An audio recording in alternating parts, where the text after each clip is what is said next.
Us Aussies sure love our lamb. Now, whether it's a midweek roast dinner for the family, Easter lunch, or whether you're entertaining on the weekend, I'm going to give you a few tips and tricks to make sure that you cook it perfectly, but also choose the right cut because there's lots of different options. I've got a few of them in front of me right here. This is a bone-in half leg. This is a boneless leg of lamb, a full leg, and this is a boneless shoulder. Now, the boneless shoulder is great for slow cooking, braising, maybe pot roasting, even stewing. You want to do that on a nice low temperature.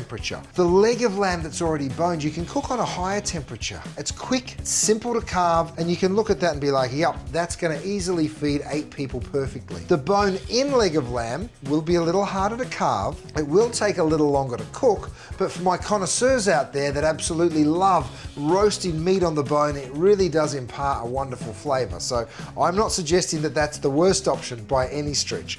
Today, what I'm going to focus on is my boneless leg of lamb. I think it's a great one, nice and easy, and you know exactly how many portions you're going to get out of it. I'll show you how we prep it.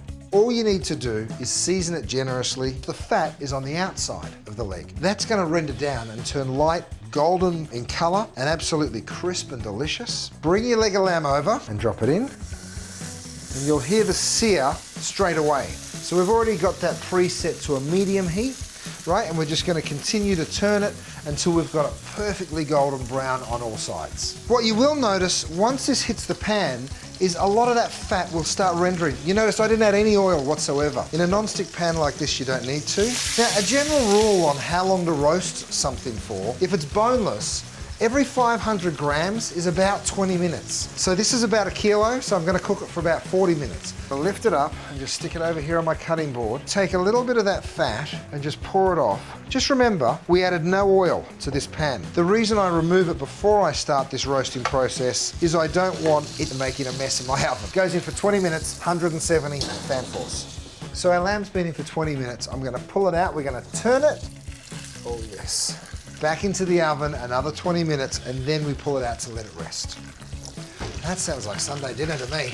I have a thermometer. All you're going to do is check the internal temperature. You're probably looking in Celsius for something like 52, 54, spot on. If you don't have one of these, you can get a cake tester or a steel skewer, probe into the center, take that out, and you feel it on here. If it's warm, the same temperature of your skin, that's kind of what you're looking for something around medium rare to medium. Now, you need to let this rest for half the amount of time that it was in the oven, right? So we're going to let it rest for 20 minutes. Now, what we're going to do is put a herb crust around the lamb. So what I have is parsley, chives, and dill in equal quantities. I'm going to mix those 3 together. I'm going to hit it with a little lemon zest. Right, our lamb's rested for 20 minutes, so the only thing left to do is to remove the string, get some Dijon mustard, cut that lamb, and just roll it straight into those herbs. Next thing, I just grab my carving knife and fork, and then you can carve thick, you can carve thin. It is entirely up to you. You can see that perfect pink. If we hadn't have let it rest, what you'd be looking at now is red in the center, gray on the outsides. Look at how that lamb cuts.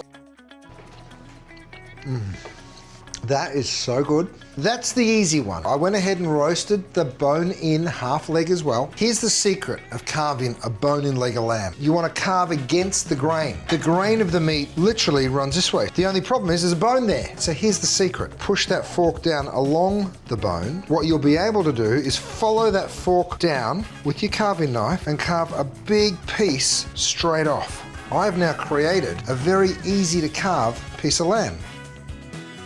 Pop it onto your serving platter.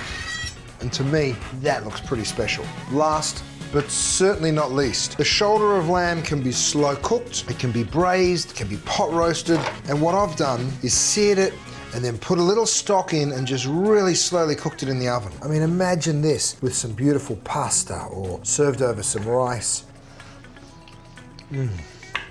Now, you can find the link to the recipe that we used today in the caption below, and while you're there, don't forget to subscribe. And of course, if you want loads more of my recipes, go to coles.com.au.